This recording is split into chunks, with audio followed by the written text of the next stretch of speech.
Good morning, or depending on when you're listening to this, good afternoon, good evening, or good night. My name's Ross, and I was always told I had a voice for radio, so I've made a podcast all about the Pokémon trading card game.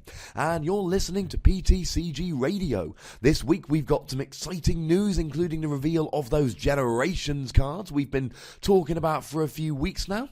And we are going to be looking at a whole bunch of Pokemon from the X and Y9, or as it's more commonly known, BREAKPoint set. Now, we've done this a couple of times. First time round, we had a good look at the EXs from the set. That was 2 weeks ago. Last week, we looked at the trainers from the set. This week, we're going to be looking at the non-EX Pokemon, rather than try and rush it all into one podcast. What's the point? The set is not even legal for tournament play, well, for exactly 2 weeks, as it happens, 2 weeks today. So having gone through the entire set in detail without trying to rush 2 weeks before the set is legal for tournament play, I think, ladies and gentlemen, that is pretty good going indeed. Now, a couple shameless plugs before we start off. You can find me on Twitter at @TheWassy. You can find my email at ptcgradio@hotmail.co.uk. And, of course, you can find a complete archive of this lovely podcast over at ptcgradio.wordpress.com.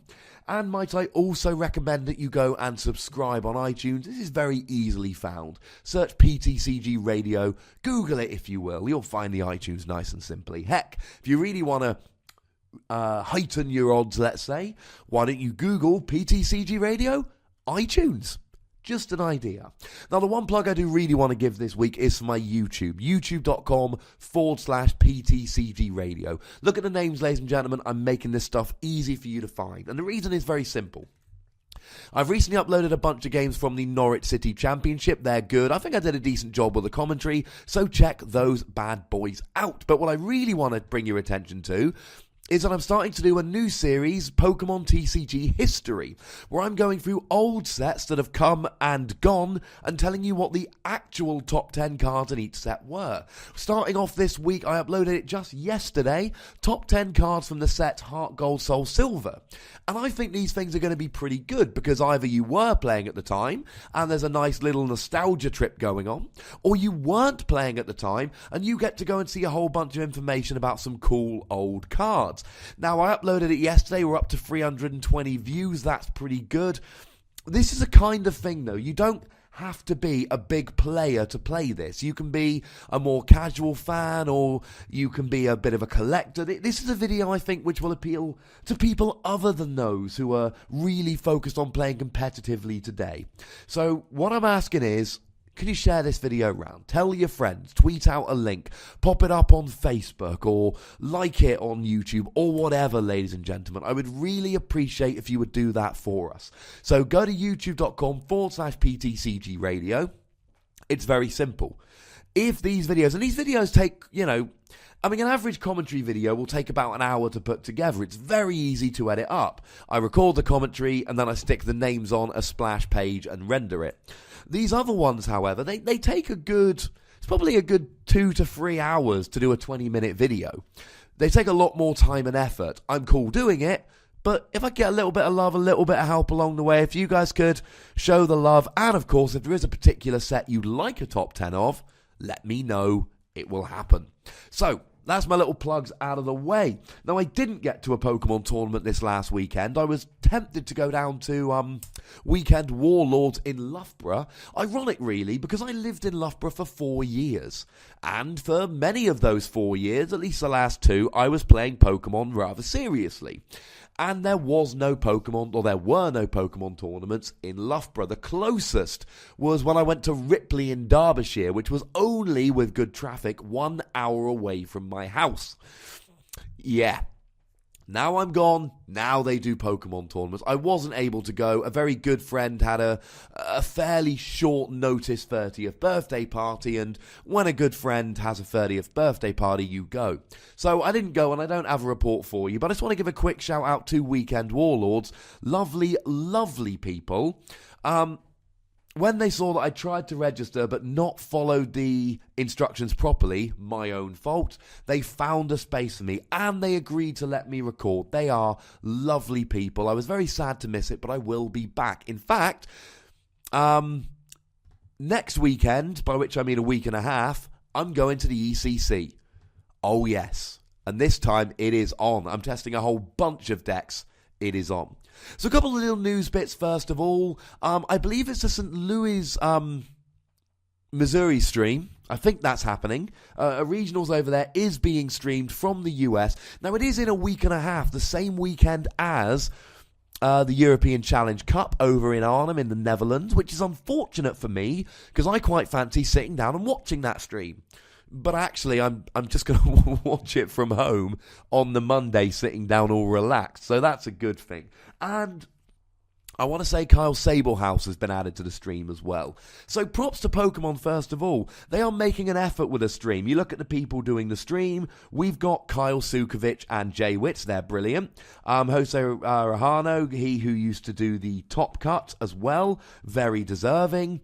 And they've gone and got Kenny Wisdom lately, a lovely chap who's been active in the community, and now long-time veteran Kyle Sablehouse. What Pokemon seem to be doing, and I very much hope this continues in the future, what they seem to be doing is going ahead and really making an effort to involve people in the stream who are involved in the community. And I think that is going to buy Pokemon an awful lot of goodwill, and it's going to make people really happy. Now let's get a European stream going, or get some Europeans onto the American and world streams. I don't know, to be honest. It would seem a bit weird to have Europeans on the American stream. Either way, let's get it happening, ladies and gentlemen. Let's get it happening. The other little piece of news, not really news, but a nice little story I thought might be worth sharing. I was playing on PTCGO this past week, and I decided to... I've got a Raichu Bats list, which is it's incredibly unusual. I'm playing a 4-3 Raichu line, and I'm playing Super Odd and Sacred Ash, and I'm playing many Baby Evil Talent. It's a very unusual list. I'm not saying I'm going to play it at the ECC. I'm also testing Seismitoad Giratina. I am testing Vespiquen lists. I'm testing Vespiquen Vileplume, and I'm testing Evil Tal Zoroark. Bats, not Gallade. I don't think that's consistent enough in Standard. As a quick side note, I don't think Gallade is consistent enough in Standard, not with the Maxis. I just don't think it's good enough, ladies and gentlemen. I could be wrong. There's every possibility I am. I don't think it's good enough. I wish it were. I just really don't think it's good enough, ladies and gentlemen. So I've been testing Evil Tal, Zoroark, and Bats. But anyway, so I was playing this game, and then a chap comes online. I shan't name him. I don't want to bully anyone. He comes online and goes, where'd you copy your list from? So I told him, no, sir, all my own creation this. And he called me a liar, and he spelt it L-I-E-R, which is not correct, ladies and gentlemen. And then I told him, okay, you got me. I copied it from PTCG Radio. At which point he replied, ha, I knew it, or there we go, or something along those lines, and immediately conceded the game and ran away, before I could tell him the irony. So if that person is listening, silly boy. If you did play a guy with Raichu Bats and accuse him of stealing the deck list from somebody else, and then seem satisfied when that person admitted they stole it from this podcast, it was me. I stole the list from myself. Etc. Yeah. Humorous thing. Anyway, so moving on to some actual news, because I've just been telling little stories and giving off-kilter opinions not off-kilter, offhand opinions for the first 9 minutes. Let's go through some proper news then. So, starting off, we have these generation boxes. These are the ones which are going to be, I don't know why I'm saying so much, it's not something I often do. And we're going to be getting a bunch of these generation boxes. Now, in order, February the 22nd, Mew. March the 16th, Celebi. April the 13th, Jirachi. May the 18th, Darkrai. June the 15th, Manaphy. July the 13th, Shaymin. Landform, not Skyform. August the 17th, Arceus, or Arceus, depending how you want to pronounce it. September the 14th, Victini. October the 12th, Caldeo. November the 16th, Genesect. And December the 7th, Meloetta. I am excited for these. They are beautiful. And if you just search Pokemon Mythical Collection, you'll find it quite easily on the old interwebs.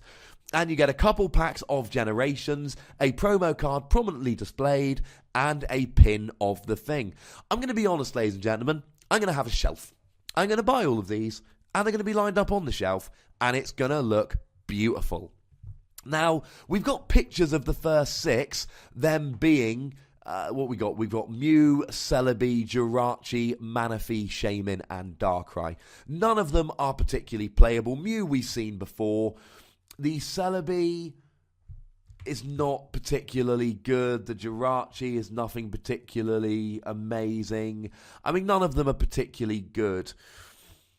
But they're full art, and they look beautiful. Now, the Darkrai's interesting. It's got an attack for 2 dark and a colourless. I swear these pictures were clearer when I looked the other day.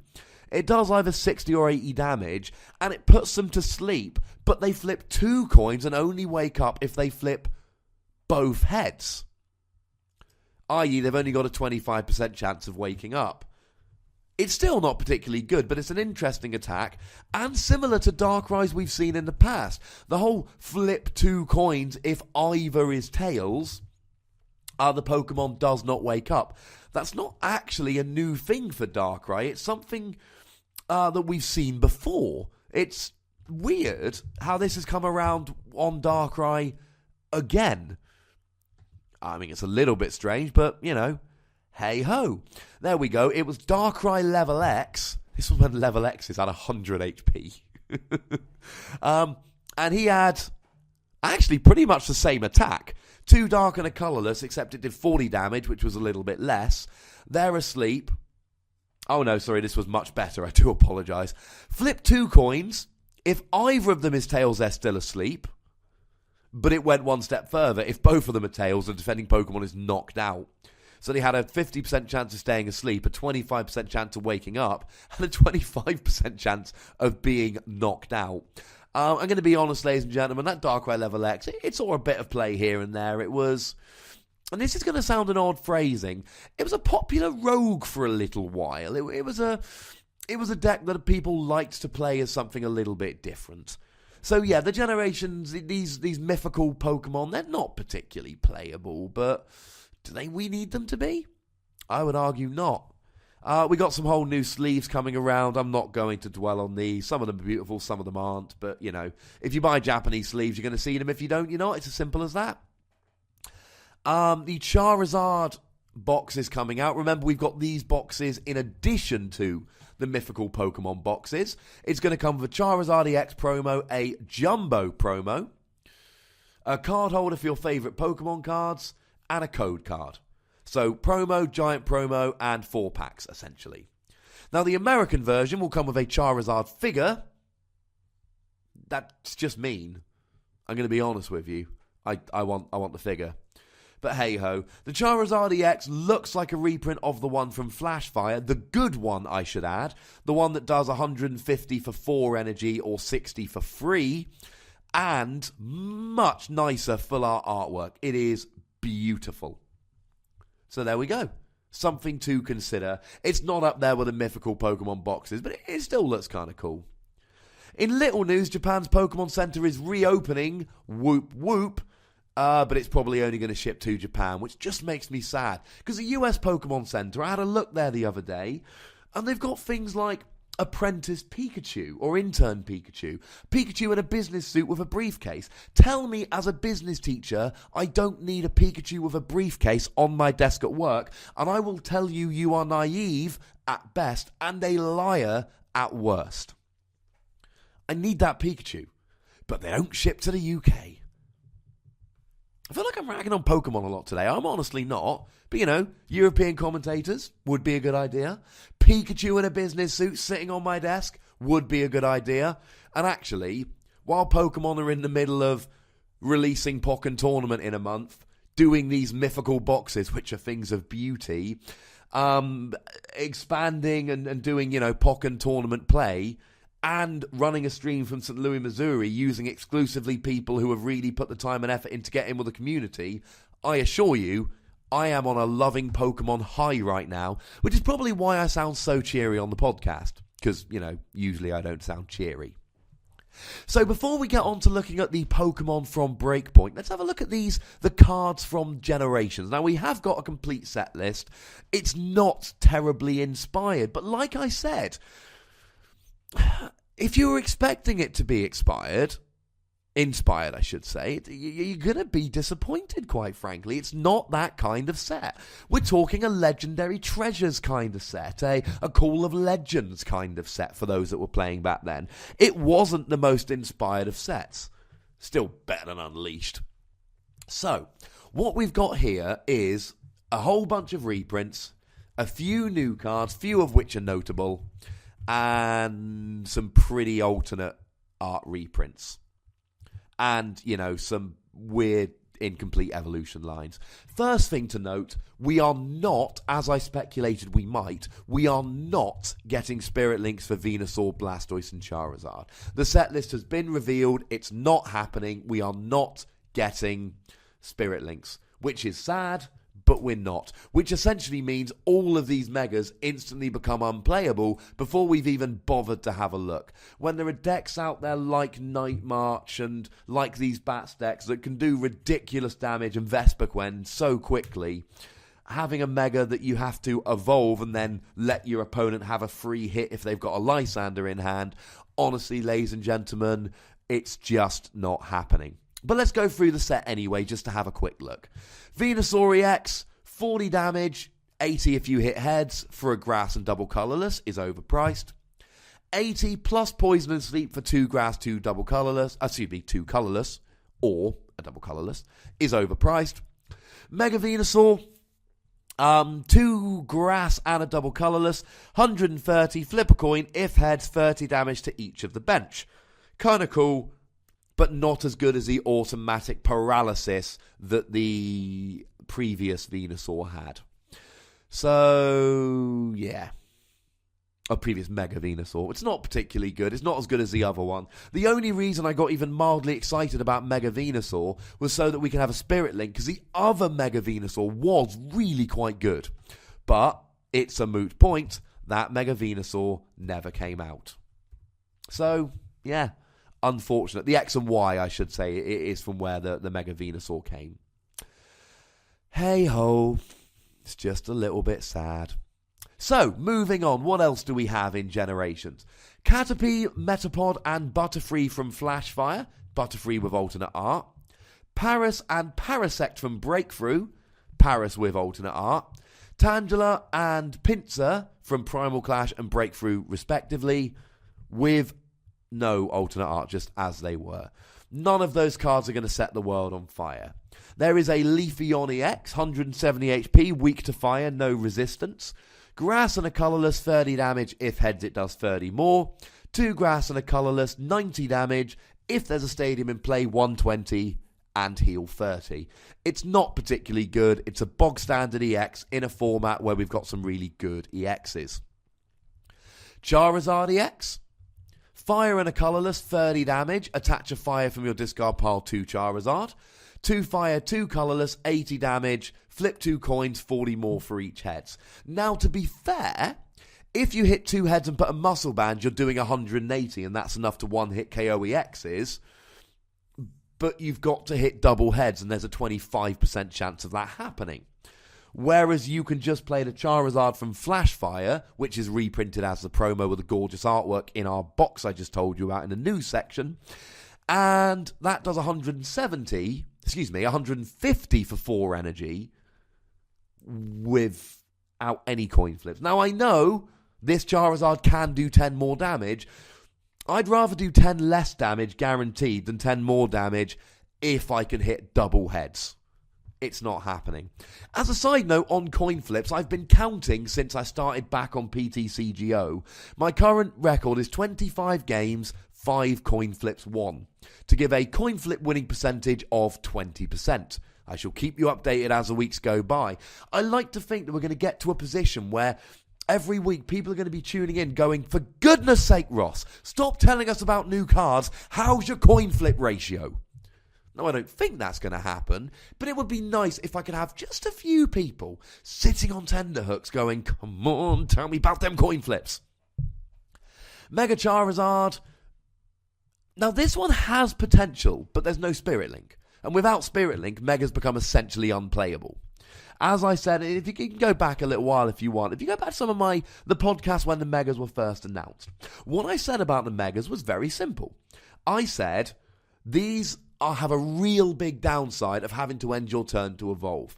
So they are going to have to be absolutely amazing. Because even if you make them utterly amazing, your opponent is always going to be able to play a Lysander and get a hit before you can. Your opponent can use a gusting effect, Lysander, Pokemon Catcher, etc., to guarantee they get the first hit on a Mega. So they're going to have to be absolutely stunning to be playable. And they weren't, and then they brought in Spirit Links. This Mega Charizard, fire and free colorless, 100 damage, flip a coin for each fire energy, 50 damage for each heads. The other two do like 300 damage each, just play them, but don't play them because there's no Spirit Link.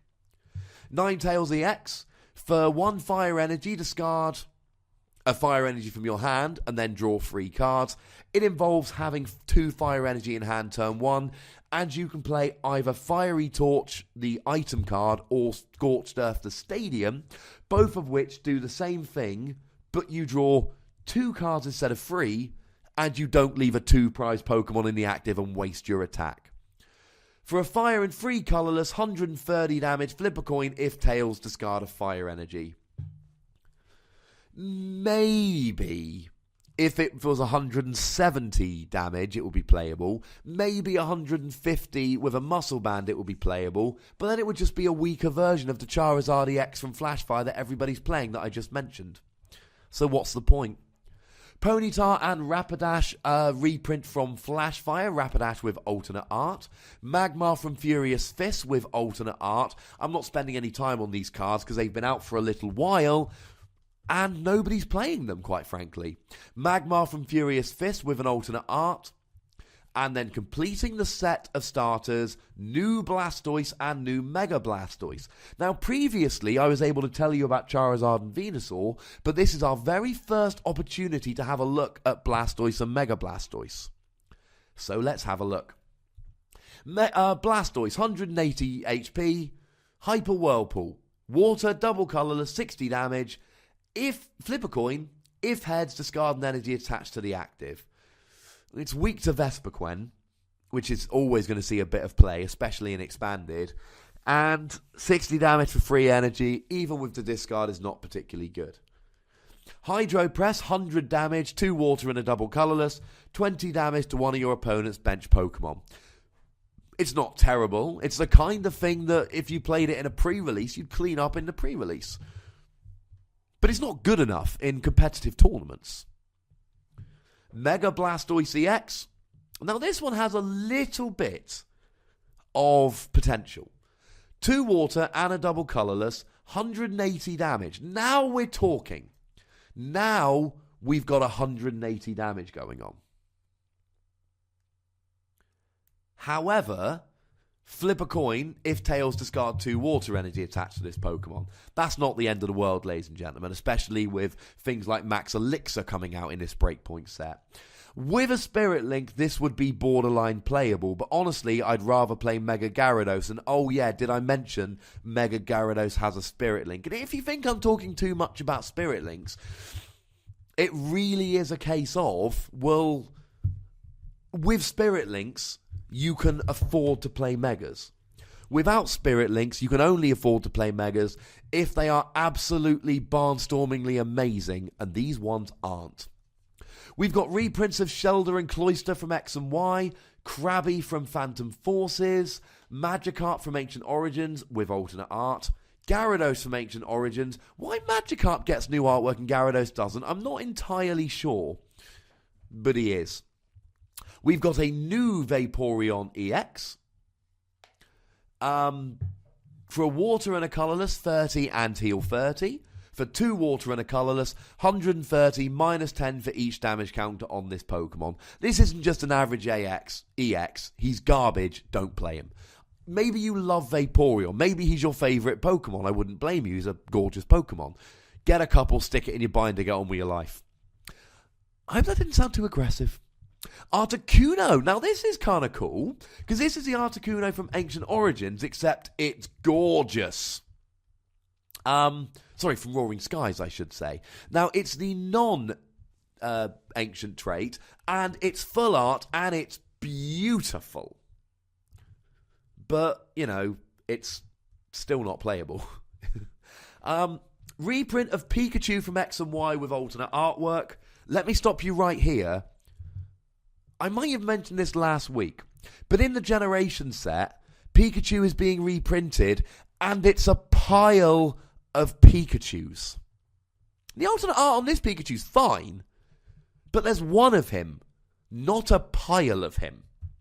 There's also, curiously, a Raichu reprint from X and Y, presumably with the same artwork, because it doesn't say there's alternate artwork. So here's the deal.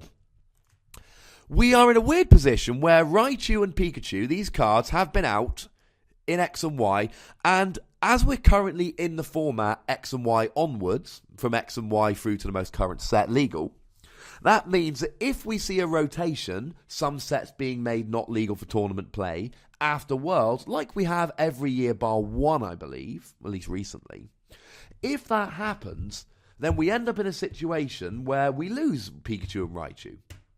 Well, now they're staying in the format. Now, to be fair, when Roaring Skies gets rotated, Raichu will lose a lot of his potency due to the whole not having Skyfield. But Roaring Skies is going to be a format or two yet, I would imagine. So we're doing well. I like they've been reprinted. I think they're good cards. Playable, good in some metas, not overwhelmingly powerfully broken. There is Jolteon EX. 30 damage for 1 lightning, not affected by weakness, resistance, or anything else. Honestly, if I'm doing 30 damage for 1 energy, I want it to go through weakness. Now, it goes through other things, but it's still not good enough. Lightning double colorless, 70 damage, and he cannot be damaged by any basic during your opponent's next turn. Now we're talking. Now, you'll notice throughout this entire set so far, there's been a whole bunch of reprints, and then we've had a few new cards, and there's no new cards where I've said, yeah, it's really good. This is the new card that actually could see a little bit of play. I like Jolteon EX. I like his second attack. 2 energy is doable, and let's not forget that you've got the Magnezone, which can put more energy down whenever you wish. So I quite like Jolteon EX. It's got potential. Full art reprint of Zapdos from Roaring Skies, not unlike the Articuno. Zubat and Golbat reprints from Phantom Forces, not Crobat. So does that mean we're going to be in a weird situation where we're going to have Zubat and Golbat who are going to be legal due to having been reprinted, but Crobat isn't? That seems weird. Slowpoke from Fossil being reprinted.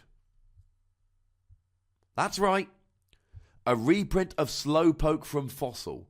Now, it's garbage.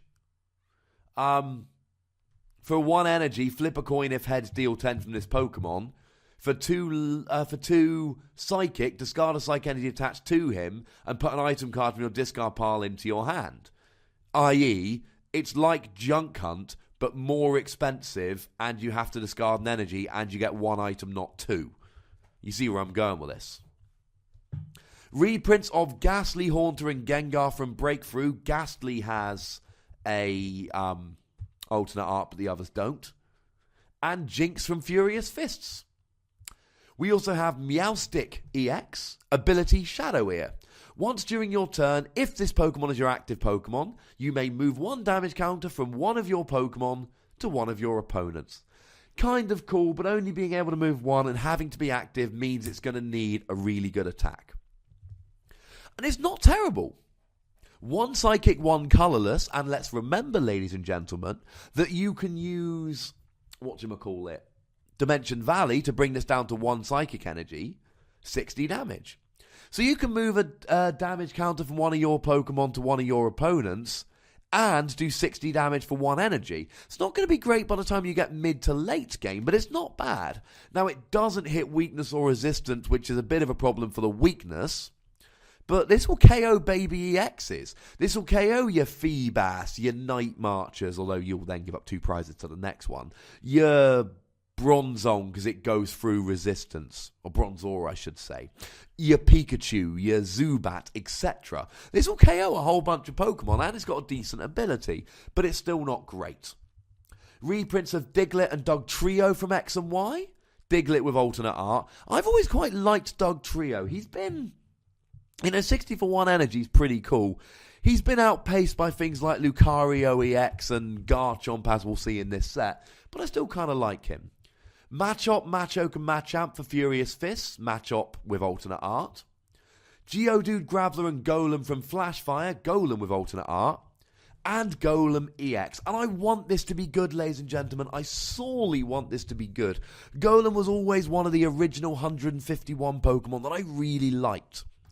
The reality is, he's finally gotten an EX, and oh my goodness, when you compare it to stuff like Lucario EX and Machamp EX, or the Gallade from Breakthrough, or the Garchomp from BREAKPoint, there are so many better fighting Pokemon, it's barely even worth worrying about.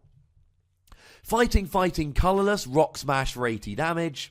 Fighting Colourless, 180. Woo, 1-hit KO, but 4 fighting energy's tough. Oh yeah. And you do 60 to yourself, bringing you down to 120 HP, giving up 2 prizes. And that's the big downside of Shaman, that he's got low HP. Not worth it. Hitmonlee and Hitmonchan from Furious Fist get reprints. Rhyhorn from Primal Clash, but not Rhydon. Clefairy from Furious Fist with an alternate art, and Clefable. Mr. Mime from Breakthrough. Meowth and Persian from Ancient Origins. Doduo from Breakthrough with alternate art, Dodrio without, and I don't know why some of these are getting alternate art and some of them aren't, and a lot of the time, Doduo gets the alternate art, Dodrio doesn't, Clefairy gets the alternate art, but Clefable doesn't. But then Golem gets the alternate art, Geodude and Graveler don't, so it's really quite strange. There must be a rhyme or reason to it. Tauros from X and Y is getting reprinted with the artwork from Jungle, which I think's kind of cool. And then into the trainers, we are getting Clement, or Clement. It's a supporter, search for 4 lightning energy and put them into your hand. Maybe as a one-of in lightning decks. Outside of that, I really don't think it's going to be viable. Now, if you're playing, for instance, one of those, if you can ever get those Manectric decks work, not Manectric, I keep getting Manectric and Magnezone the wrong way round. If you're playing those Magnezone decks, Magnezone having the ability allowing you to chuck lightning energy down whenever you gosh darned well feel like it, then being able to search for 4 in one goes pretty cool. So maybe you play 1 and you VS Seeker for it when you need it. It's not amazing. Imakuni, ? And yes, the question mark is part of the name, so I suppose it'd be Imakuni? Your active Pokemon is confused. It's a joke card. It really shouldn't get a reprint in the English-speaking world and Europe because it makes no sense. And that's why I'm so glad it's getting a reprint in this country and the US and the rest of Europe. It makes me very happy.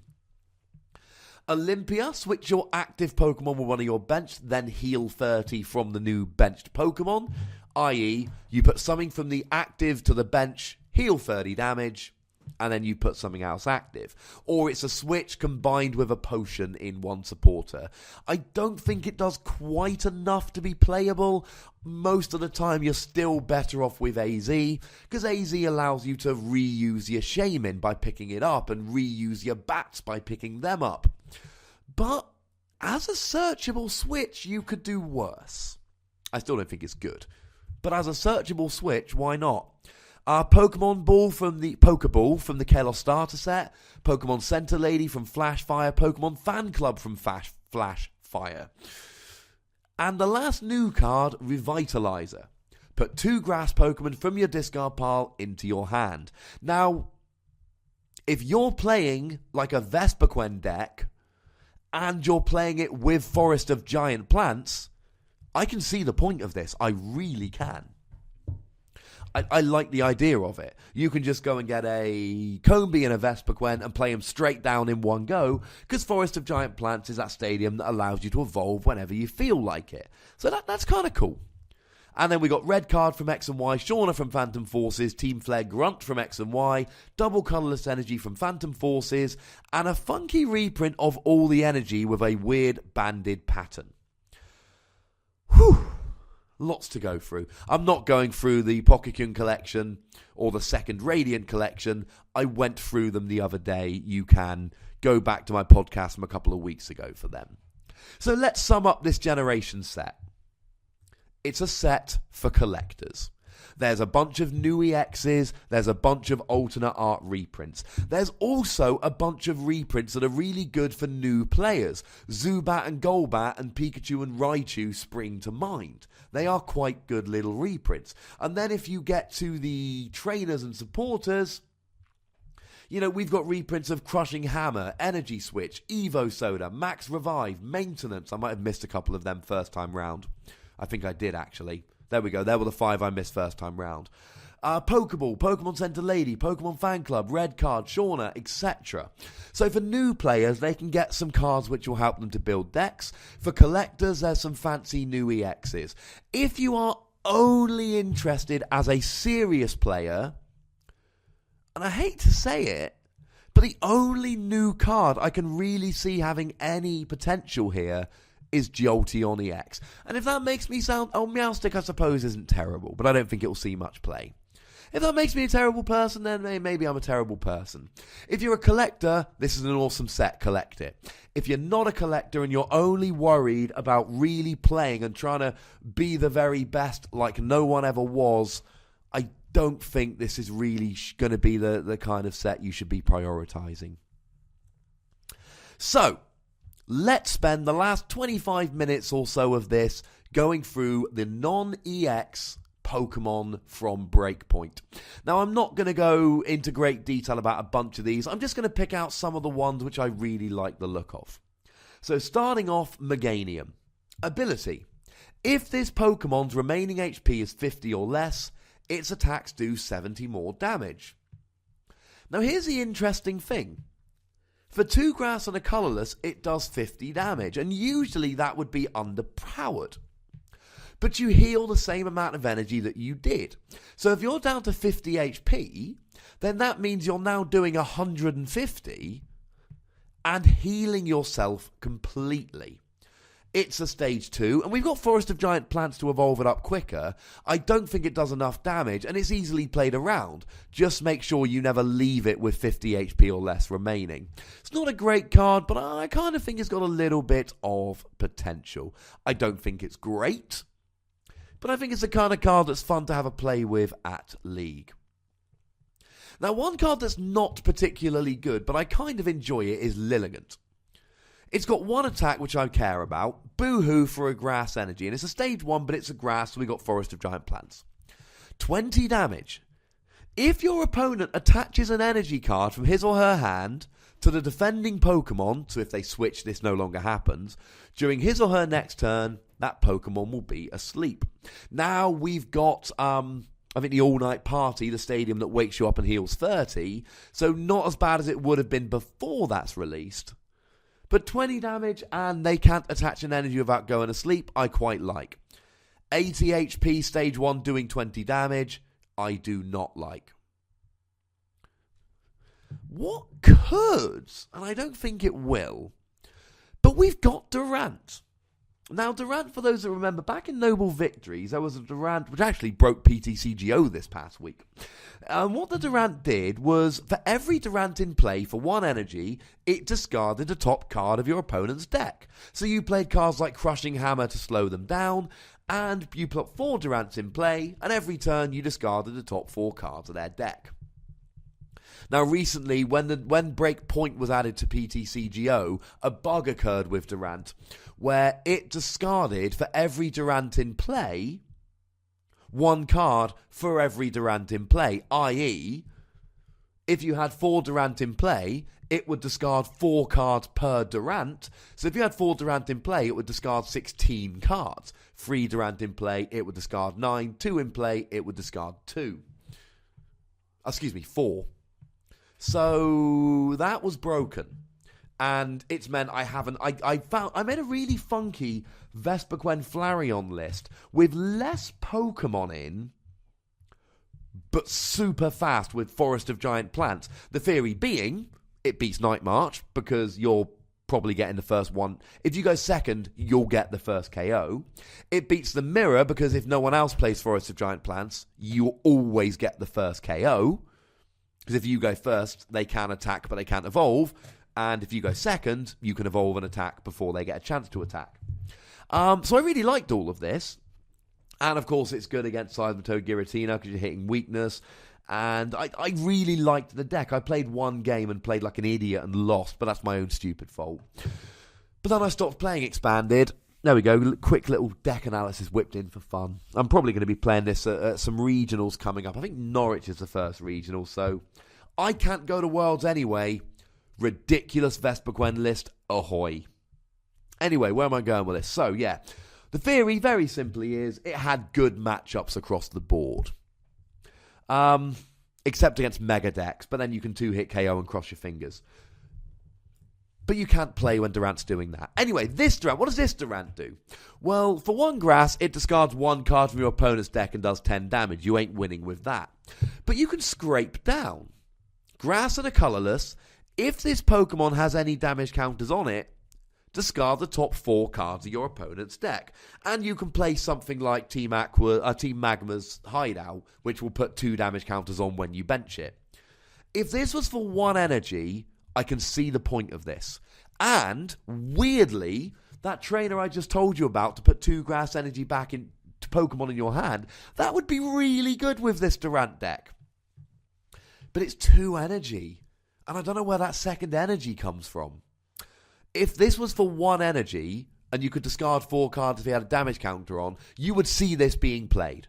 For Durant, Team Magma's Hideout, off we go. It's just not good enough for 2 energy. So I like the Durant, but I don't see it seeing a huge amount of play. Now there's a bunch of purely meh. I mean, there's a Camerupt for 2 fire and a colorless. 80 damage. Each player discards the top card of their deck. Does 60 more for each energy card discarded. But it's free energy. It's on a stage 1. There are better options if you're going for a fire Pokemon, which is a little bit sad. There's a Heatmore that does 20 damage plus 20 for 1 energy if it's got a tool attached, which if it's a muscle band, 60 damage for 1 energy is not terrible and would be really good against grass decks, for instance. But it's still not good enough. Now we get to the first really exciting card of the set, Golduck, although I'm lying a little bit. Golduck's best attack for 1 water energy, 20 damage, and discard a special energy attached to your opponent's active Pokemon. But it's Golduck Break that I am interested in. Now, let me be clear, because there is no ruling issue. You cannot use Archie's Ace in the Hole or Maxie's Hidden Ball Trick to get break cards out. It won't work. They're not real Pokemon cards. The way to think of it is, they are not Pokemon cards in their own right. They are only Pokemon as existing to evolve other Pokemon. But what Golduck Break allows you to do is move any basic energy around, like Aromatisse, but not just for Fairy, any basic energy.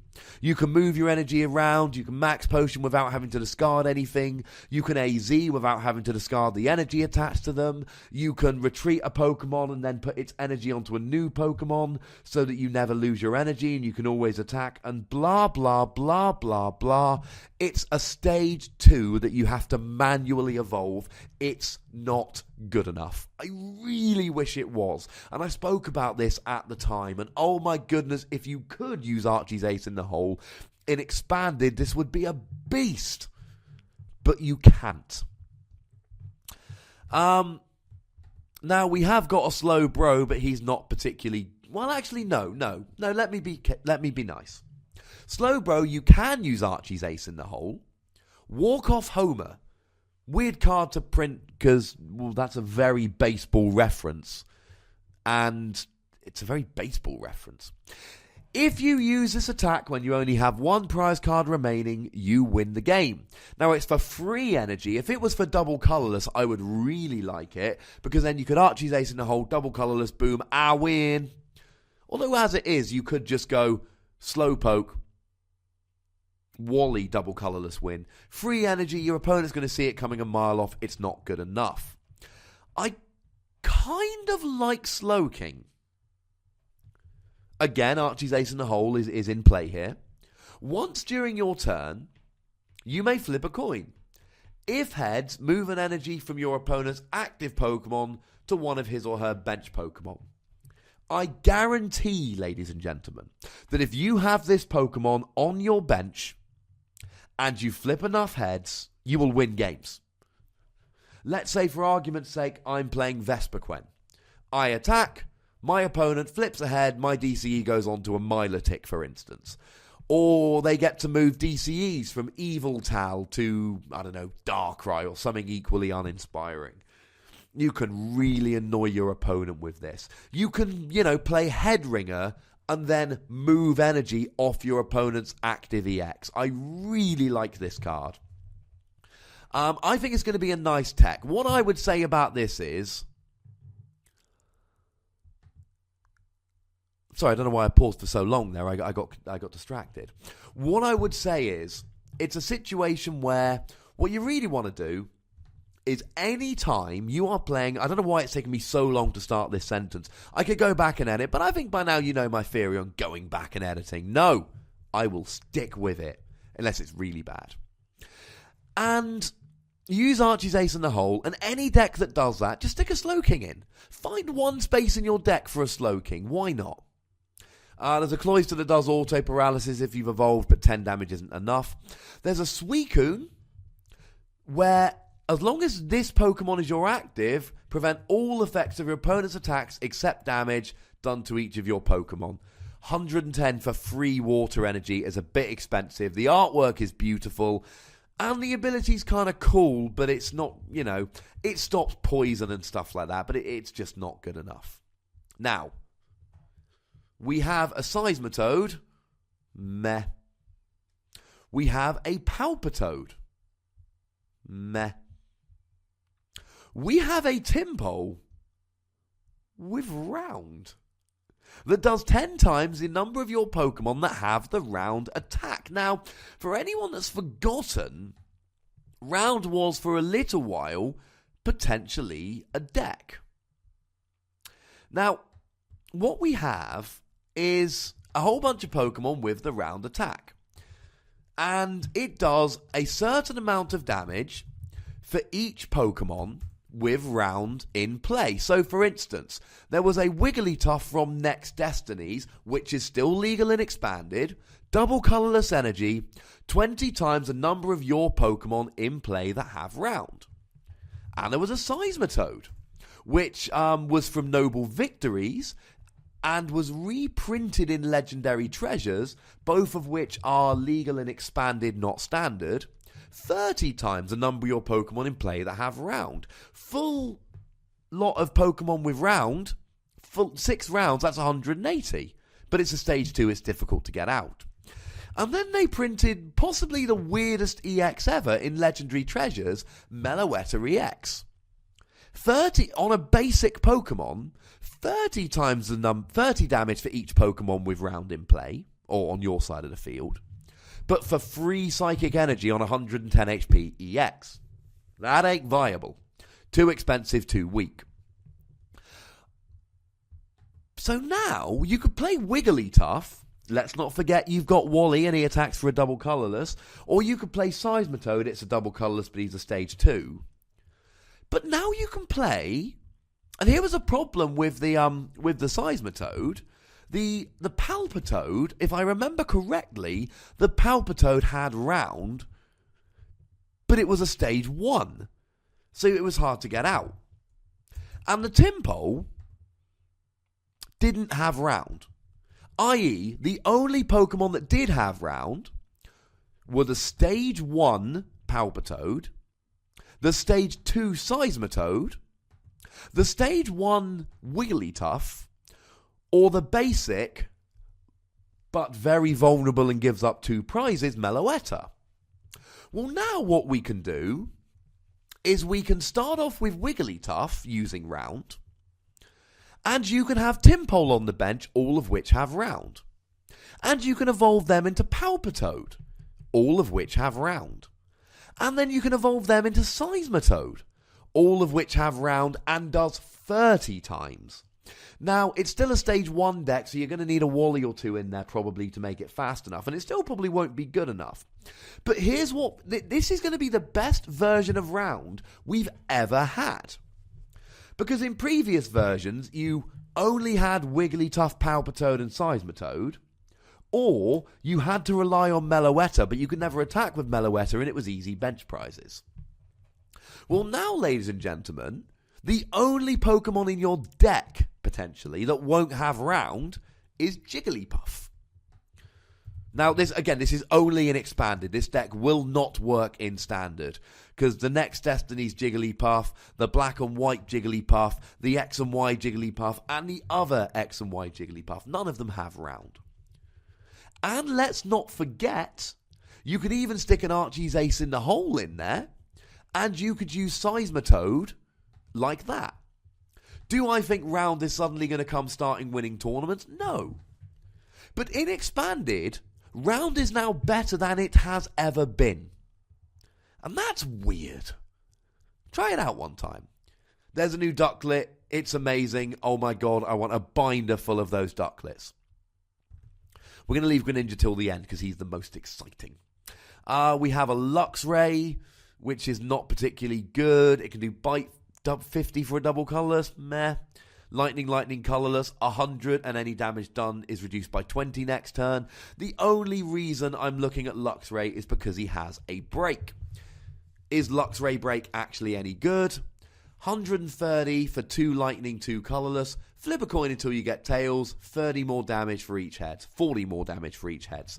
Let me make it clear. We've got Raikou. We've got Promo Pikachu EX. We've got Jolteon EX. All of them are better in a lightning deck than Luxray break. Don't play it. He sucks. We've got Zeb Striker. Damage from the attacks of your lightning Pokemon. I'm just reading it, sorry. Again, another pause. It reads, damage from the attacks of your lightning Pokemon isn't affected by any effects on your opponent's active Pokemon. It surely should read aren't, or this Pokemon, or the active Pokemon. So if it read damage from the attacks of your active lightning Pokemon, no, that would still be aren't. If it said damage from the attacks of this Pokemon, no, that would still be aren't. I think that's wrong. I think that's grammatically incorrect. It should say damage from the attacks of your lightning Pokemon aren't affected by any effects. Or damage from this attack isn't affected by. Yeah, that's just grammatically incorrect. Someone needs to proofread that better. Is it actually any good? See, how many other people are out there correcting the grammar on these Pokemon cards? That's what we're giving you on PTCG Radio. I don't know why I keep saying we, it's just me. But that's what we're giving you on PTCG Radio that other people aren't. 50 damage for a double colourless, 110 if it's got fighting resistance, which is a bit weird. If your opponent's active Pokemon has fighting resistance, it does 110. i.e., it will one-hit KO things like... Because generally, your dark Pokemon are either weak to fighting, or they're flying, Eviltal, and they are resistant, or Honchkrow as well, they are resistant to fighting while being weak to lightning. I.e., Eviltal EX, double colourless energy, we do 50, it's resistant to fighting, it goes up to 110, and they're weak. So that's the thing to remember. Some fighting resistant Pokemon are weak to lightning, and this will actually do 220. Is it good? You could certainly run a 1-1 or 2-2 line in almost any deck that worries about Eviltal, and it would give you a really good Eviltal counter. Better than Raichu as an Eviltal counter, worse than Raichu against almost anything else. Now we've got the Hypno, who's got the ability Good Night, babies. Once during your turn, you may leave both active Pokemon asleep. We talked about this recently with Darkrai. You use this to put your opponent's active Pokemon asleep using Darkrai, and then you can either rush in retreat with Zoroark, or use the Stadium All-Night Party to wake up. It's viable. Now, we have a Sigilyph, and most Sigilyph tend to be good. This one isn't. Sorry. We've got Garbodor. I'm not going to talk much about Garbodor. It's very simple. He's got the same ability as the old one. If there's a tool attached, he blocks all abilities. That Garbodor was always good. This one will be as well. Borderline useful, just like every time it's released, is Meowstic. It's got a cool little attack for 1 colourless energy that allows you to attach 2 energy cards from your hand to one of your bench Pokemon. It's energy acceleration. It's on a stage 1. I don't like it very much at all. Because, I mean, let's put it this way. I evolve up to Meowstic, I attach an energy to Meowstic, and then 2 to my bench. Well, that's only 1 more than I would be attaching if I attach 1 to the one I actually want rather than Meowstic. So, yeah, I suppose it's 2 more, but it's still, you're giving up your attack. I don't like it. I just don't like it. I'm going on the record as saying I'm not a fan of it. Sorry. There's an Edge-a-Slash, Psychic, double the number of damage counters on each of your opponent's Pokemon, but for free energy. Don't like it. I would love this in a Bats deck where you could kind of, put 50 on someone and then put them up to 100. But on a stage 2 for free energy, it's just not good enough. There's a couple we're going to save to our top 3, so we'll come back round to them. There is a Shiftry. I mean, it's got a cool attack, but it's a stage 2 for 2 energy. Flip 3 coins. If any are heads, your opponent reveals his or her hand, and then for each heads, discard a card from your opponent's hand. Fun as Disruption, but on a stage 2 for more than 1 energy, no, it's not good enough. There is a Pangoro. It's just not good enough. I don't even really want to tell you about it. There's a Morile, but that's not particularly good enough. Let's see if we can find something before we run out of good Pokemon here. There is a Ferrothorn. For 1 metal and a double colourless, 10 damage to each of your opponent's Pokemon for each of their retreat cost. I.e., if a Pokemon's got 1 retreat cost, it takes 1. If it's got 3 retreat cost, it takes 3. It's an interesting attack. I don't think it's particularly good per se, but I think it's interesting to give it a quick mention.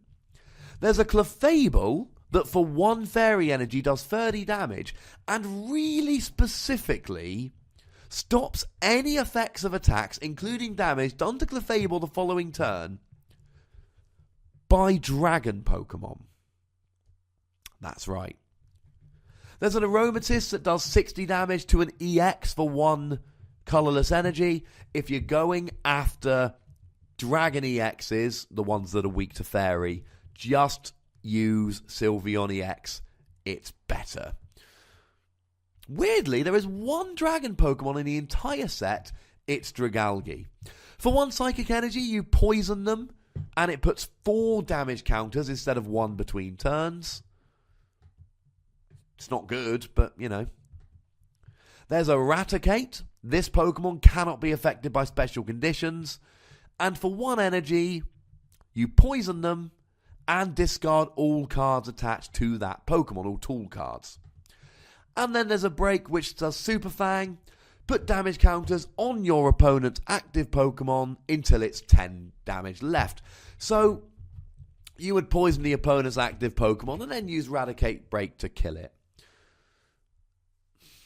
Now, it is for a double colourless, not free energy, so it's better than the old Raticate that did this. I'm still not a huge fan, I'm going to be honest with you, ladies and gentlemen. I don't think it's particularly good, and maybe that makes me a terrible person. But, I'm okay with that. I can deal with that. There's a Stantler that does 80 damage for a double colourless if you've got a Mega Revolution on your bench.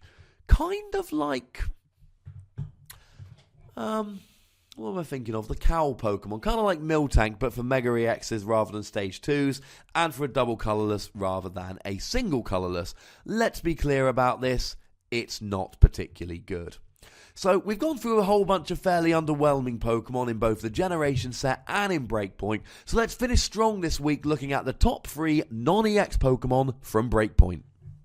And I am aware at this point that this podcast is just about to break the hour mark. Now, I've apologised many times in the past for doing long podcasts, and generally people tend to say, yeah, don't apologise, I like the long podcast. So for those people, yay, bonus podcast stuff. I did have a chap the other day who had a look at, there was my podcast and there was another one which is not as in-depth or as regular as mine, and certainly hasn't been going as long, although, you know, might be okay. I'm going to be honest, I haven't given it much of a listen. And they said, I might have a look at that one first. Those episodes are shorter. Well, to that person I say, if the podcast ever go too long, take a break. Turn it off, listen to it later. I just listened to a 2-part 5-hour podcast the last couple of days, and you know what? It was one of the best episodes that particular podcast had ever done. At number 3, Trevenant Break. Now, the Trevenant from the set itself is okay. It's not a bad card by any stretch of the imagination. It's got an ability where, as long as he's your active, the attacks of your opponent's basic Pokemon cost 1 more, which could be useful for some decks. It's basically like having a head ringer on an EX. And heck, you could even put a head ringer on and then it would be 2 more. And it's got an attack for a dark and a double colourless, psychic double colourless, or psychic colourless Dimension Valley. 70 damage plus 10 more for each energy attached to your opponent's active Pokemon. Good as a Mega Mewtwo counter. But the other Trevenant has Trainer Lock. And that's better. And then we get to Trevenant Break. Silent Fear. Now, you know that the Break Pokemon, they add either an attack or they add a ability. This one is adding an attack. And here's what it does. Silent Fear, Psychic Colourless, but remember, you get a Dimension Valley down and it's just a Psychic Energy. Put 3 damage counters on each of your opponent's Pokemon. Now we're talking. And this is why you play it with the X and Y Trevenant, not the BREAKPoint Trevenant. The X and Y Trevenant blocks trainers. And that's good. Because your opponent is going to struggle to set up when under Trainer Lock. So what you do is you get your Trevenant Breakout and you attack for a single energy, doing 30 damage to all of their Pokemon. And they're Trainer Locked. So you sit there just doing 30, 30, 30, 30, 30, 30, 30, while your opponent is trying to kill your 160 HP Trevenant Break. While under Trainer Lock, you build up another one. You play Wally so you can get your Trevenants out faster. And I assure you, if you can sit there doing 30 damage, and it's 3 damage counters, not 30 damage, so you can't even use something like Mr. Mime to block this damage. If you sit there putting 3 damage counters on every Pokemon, every turn, while your opponent is Trainer Locked, I can assure you, ladies and gentlemen, that is not going to go very well for a lot of decks. I really like that. And that's why it comes in at number 3. At number 2, Garchomp. Now, he's got 2 really good attacks. He's a dark Pokemon, which means he can be used with Archie's Ace in the Hole. Maxie's Hidden Ball Trick. Here's the thing that I'm wondering about Garchomp, though. Is he better than Gallade? And I don't know is the honest answer here. Now, Gallade has been a nice little tech in a lot of decks because he attacks for a double colourless, because he gives a consistency boost, and because he's really good at killing Shaman. But when trying to play as a deck on his own, it's not been terribly successful. Now, the thing about fighting decks is, Stage 2s, you can play Korrina. And Korrina allows you to search for an item and a fighting Pokemon, i.e., you've got a Gible in play, you can use a Korrina, grab Rare Candy Garchomp, off you go. Sounds pretty good. But then, if Gallade hasn't been that useful on its own, will Garchomp be a good deck on his own? I don't know is the honest answer. Now, the first attack, 60 damage for 1 energy, and it's a fighting deck, a fighting Pokemon, so you've got strong energy, Fighting Stadium, Muscle Band that you could use as well. And you attach an energy card from your discard pile to one of your Pokemon. It says energy card, not basic energy. And that is huge, because it means you can use strong energy. It doesn't have to be a basic fighting. And that's a massive, massive difference. 2 energy, Bite Off, sounds painful. 80 damage. if your opponent's Pokemon is if your opponent's active Pokemon is a Pokemon EX, it does 160 damage. And let's not forget, Fighting Stadium pushes it up to 180. Muscle Band pushes it up to 200. And if one of those is a strong energy, it pushes it up to 220. We are talking one-hit KOing Mega EXs here. And really, Garchomp, it's got me thinking, do I want Garchomp or do I want Gallade? And the answer is, I might want Garchomp. First, it always does a decent damage. Secondly, it's not reliant on DCE like Gallade is. Thirdly, it's got free retreat. I've just realised it has free retreat, which is immense. And fourthly, Gallade has a damage cap. It does 130. Now you can start adding to that with Muscle Band and Fighting Stadium, but you're not really doing strong energy. Here, because you need the DCE. Here you've got strong energy, and you're doing 160 to EXs and Mega EXs, and might I remind you again that Turbo Assault allows you to accelerate special energy, which is utterly ludicrous. Oh yeah, and did I mention Max Elixir is now viable? Here's the thing about Garchomp, let me break this down. Let's say you've got Gallade. He will mow down almost anything non-EX.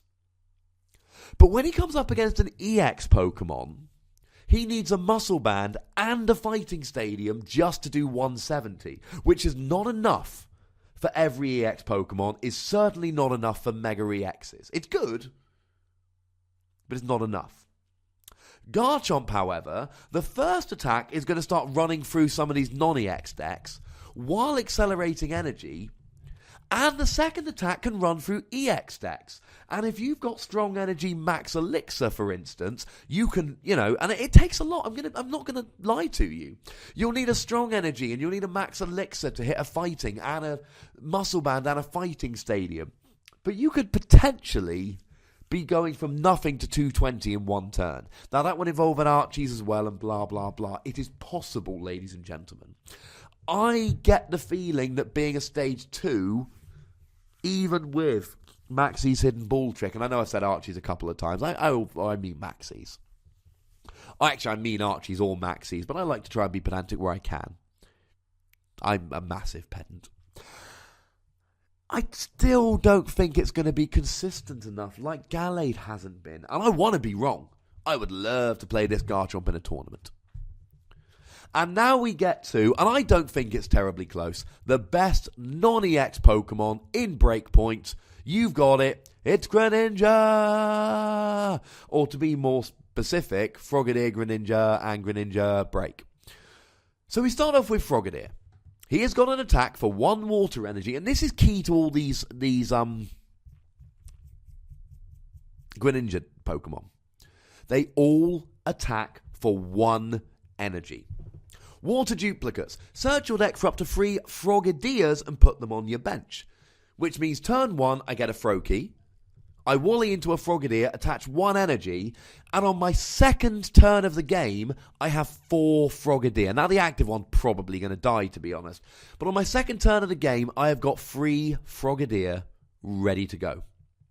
I can evolve all of them to Greninja. And if I've got a consistent deck, I can have 3 or 4 Greninja on turn 2. Now, you can also use Archie's Ace in the hole, although I would contest that using Wally to get Frogadier out is the better play here. Now, I've got one big problem, and that is I only want Greninja. But then what am I going to have? Maybe a 1-1 or 2-2 Octillery list and a Shaman. So now I've got 4 Froakie, because you need, even though you want to go Greninja, you need the Froakie so that you can go ahead and get the turn 1 Frogadier more easily. And then I've got my Octillery, Remoraid, which have no HP. And then I've got a Shaman. That's not many starters, and I don't really want to start with any of them, to be honest. Especially if I go first, and I can't attack, and my opponent's getting the first attack, they might well be able to kill my Frogadier, and that would be sad. So, taking all of that into account, I think there's an issue that to be really consistent, you need to be playing Rare Candy, and you need to be playing Wally, and maybe even an Archie's as well. You need quite a lot for this deck, because there's 3 ways to get Greninja out. Either you Wally and go Frogadier, or you Rare Candy, or you use Archie's. And finding the breakdown is going to be a challenge. And then now in my list at the moment, I've got a couple of Wailord, just so I've got something that can take a couple of hits if I don't set up. Ideally, every game, I want a Wailord active when I'm not attacking and a Frogadier / Greninja when I am. It's going to take some testing. But let's go through this. The Greninja from BREAKPoint has got 2 really good attacks. 40 damage, 1 energy, colourless, but you're only going to be playing water. And his ability lock on your opponent. So let's say I'm playing against a Vileplume or a Oh, and should I mention, Greninja's got free retreat. So if I can get a Greninja going early enough, I can free retreat into whatever other Pokemon I like. Both Froakie and Frogadier have got a retreat cost of 1. So if I'm playing 1 Wailord, if I go first, I can get a Frogadier out and then retreat into Wailord to stall for a turn until I can get my Greninjas going. So all of this is pretty gosh darn useful. I mean, essentially the way it would go is if I'm going second, I want to go aggressive Frogadier and get 4 Frogadier out. If I'm going first, I'm going to play a bit more conservatively, try and get 1 Greninja going on turn 2 and go from there. So we've got this Greninja that does 40 damage and completely ability locks your opponent. Trevenant, no, I'm not trainer locked anymore. Vileplume, sorry mate, I'm just not trainer locked anymore. Etc. And of course in the mirror you can stop them using their abilities. Or you can do Moonlight Slash for 60 damage, or if you return a water energy to your hand, you do 80 damage. And as we're going to see in a minute, you want water energy in your hand. So you can do 80 damage, and then have a water energy in your hand ready for next turn. Now, the reason is, you want water energy. XY Greninja, the attack kind of sucks. You want to be attacking with BREAKPoint Greninja. But you want X and Y Greninja on your bench because you get to discard a water energy from your hand and put 3 damage counters on one of your opponent's Pokemon. Again, it's damage counters, not damage, so it goes through stuff like Mr. Mime. And then you've got Greninja Break, who firstly puts your HP up to 170, and he's basically got the same ability as XY Greninja, but it's 6 damage counters. So let me break this down for you. You've got Greninja on your bench where you discard a water energy and do 30 damage. You've got Greninja Break, hopefully active, where you discard a water energy and drop 6 damage counters. And you can do 40 damage with ability lock or 80 damage without. Which means if you've got 1 Greninja Break in the active, you can do 140 damage to the active. You add 1 X and Y Greninja on the bench, that's 170 in 1 turn from a non-EX Pokemon with 170 HP. And you've got Frogadier to help you set up. Now, I think this is going to be a very difficult deck to make. There is a lot in there. For instance, Burst Balloon, that tool I mentioned last week, where if they attack, they take 6 damage counters. I would want that on Greninja rather than a Muscle Band. So my opponent can either not attack my Greninja Break, brilliant, I kind of need him not to be killed, or they attack and take 6 damage counters, and I can drop 6 damage counters, and I can hit them for 40 while blocking abilities, or 80 while not blocking abilities. It's going to take a lot to build this deck. Do you go Wally and go aggressive Frogadier? Do you go Archie's? Do you go Rare Candy? Do you go some combination of the 3? Are you happy having 4 Froakie, a couple Remoraid and a couple Shaymin as your only basic Pokemon? Or do you want to do something a little bit more? Do you play Dive Ball because it gets everything but Shaymin? Or do you want to go ahead and play a couple of Ultra Ball for the Shaymin to add extra consistency? It's going to be a lot. Now, what I'm going to do is try and figure out a Greninja list. I've had a lot of, and I mean a lot, of requests lately for people asking me to start doing deck breakdowns again. So I'm going to start doing deck breakdowns again, as and when I get round to them. It's going to be fun. In fact, I'm going to do a Raichu Bats one quite soon, and I'm going to do a Vespiquen Bats one quite soon as well. Some more interesting decks I'm going to try and focus on. But we're at 1 hour and a quarter, ladies and gentlemen. I think I've taken enough of your time for this week, at least in podcast form. Remember, youtube.com/PTCG radio. I want to take a lot more of your time in terms of YouTube. I really want to spend a lot of time on my YouTube channel. It would make me happy. Remember, I've got that Pokemon history lesson going on, so I very much encourage you, heartily encourage you, to go over and have a look at that. Share it with your friends. Those videos take a bit longer to make for me, but I don't mind that if people are going to listen, if people are going to watch, if I'm going to get some good numbers on those videos. A lot of people are telling me they've watched it and enjoyed it, but I need a lot more people watching it to truly make it a viable endeavour. Anyway, I've taken enough of your time for now. Thank you very much for listening to this, ladies and gentlemen. Check out YouTube, Twitter @TheWassy, email ptcgradio@hotmail.co.uk. Thank you very much for watching. Try again. Thank you very much for listening. Look after yourselves till next week. My name's Ross, and you've been listening to PTCG Radio.